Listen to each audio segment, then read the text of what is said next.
So one trick I wanted to show you with ceramics is how to repair a greenware piece that has broken before it goes into a bisque firing.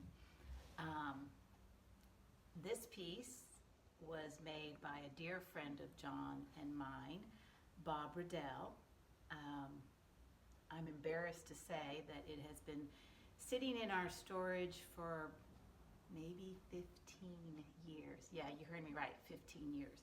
Because Bob passed away very suddenly of a heart attack that long ago, and this was an unfinished piece of his that somehow got chipped, and so it was always in my heart to try to repair it. It actually has a lid that goes with it. It's a very huge, substantial piece. It's about 20 inches tall. I don't know what it is, 16 inches wide. So it's very big. This is going to be very tricky because it's so thin here. But the other thing, I pulled it out because this is going to take me at least a week and a half to do this repair.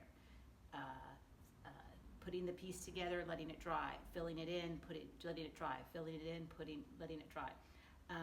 But I didn't realize, or I'd forgotten, that there is actually a huge chunk missing. And I don't know if you can see it there, but I will show you that a little bit later. So that's going to be even trickier. So if this were my piece, I'd probably just trash it because this is so much work, very labor intensive. And it might even still crack when it goes through the firing. So for all you potters out there, if you have something that breaks, think long and hard before doing this because sometimes it's just a lot faster to make a new piece. Okay, I'm going to try to take you through the steps. Here we go. And I'm going to make a slip using only vinegar. No water, no water, just vinegar and bone dry clay scraps. You can use clay with moisture in it, but have it as dry as you can. The trick to repairing bone dry clay is vinegar. Vinegar only, no water. And I believe the science behind that is water, as you know, H2O, will start to fluff up the clay, make it expand, and then when it dries and contracts, then the clay shrinks and you can have more cracking. But the vinegar, so now I'm just applying vinegar right onto the two sides that I'm going to attach.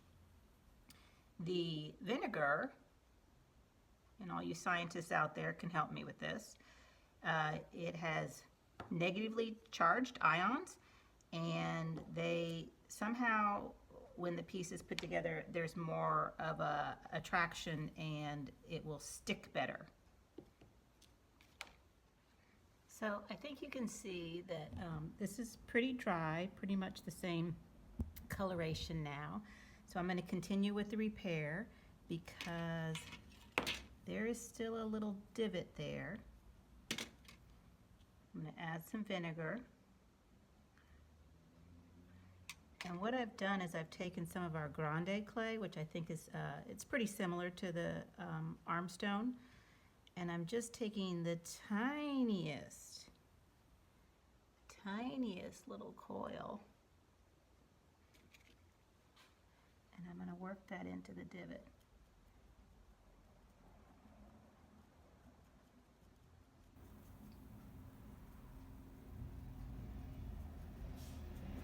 Add a little bit more vinegar. Like I said earlier, this is an incredibly long process. Labor of love. Bob, you know I love you out there. And you're sitting there going, yeah, Judy, well, why didn't you do this 15 years ago? You know why, Bob. I couldn't. But I think this, now that the studio has been closed and will be closed for another few weeks, I think Bob's telling me, okay, Judy, it's time. Do it. This is going to be a huge problem right here. This part that, I don't know where that piece went after all these years. So what I'm going to start to do is build it up with a little bit of this grande clay, which it's pretty stiff. But again, I don't want a lot of moisture in it. Score the surface. Deep, deep. You are not putting on a Band-Aid. You are making a, I don't know. These have to really be bonded together.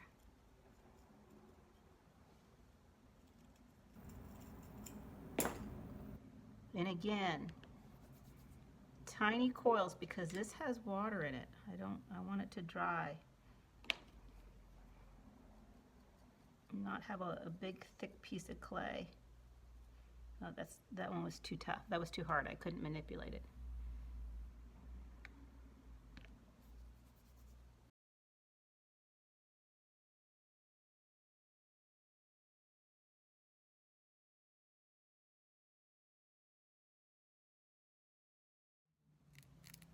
But it would be very hard to do all this filling in once I have this attached here, because the pressure I would put there could snap this off again.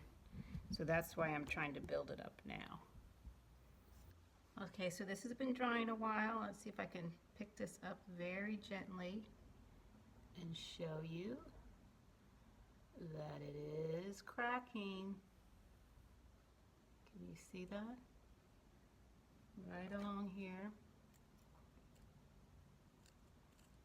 So I have to let that dry a little bit more and then do a little bit more repair. And I put this on a bat so I could move it off this table. Because what I did was I got little pieces of grande from a bag and I put it out in the sun till it was bone dry. And now I'm going to pulverize this so that I can make a slip with dried clay that has no water in it and vinegar.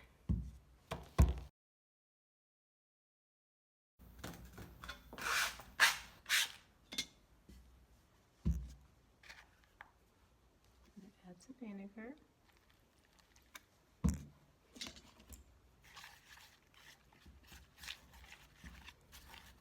Let that hydrate.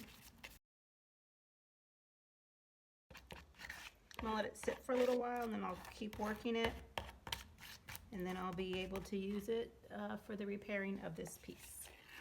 Okay, I'm gonna do a little check to see how this fits. Actually, I just did. And there's a little gap there that I put 2 lines. And it's right in here. So I'm going to start filling that in a little bit. I want to get it as close to fit as possible before I start attaching this piece to the rim. So I feel like this video is getting very long. I'm just going to show you what's happening with the repair. It's been drying for a few hours. I have some marks here, but there is still cracking that I'm going to have to continue to repair. But I have now set up my system so that this can fit in here and dry. So I have this at an angle so it will go with the curve of this piece. I will be, after I finish these cracks, I will be adding this slip with the vinegar into this area here and start all that same slipping, scoring, building it up. So that's gonna keep me busy for a while. Thanks for watching.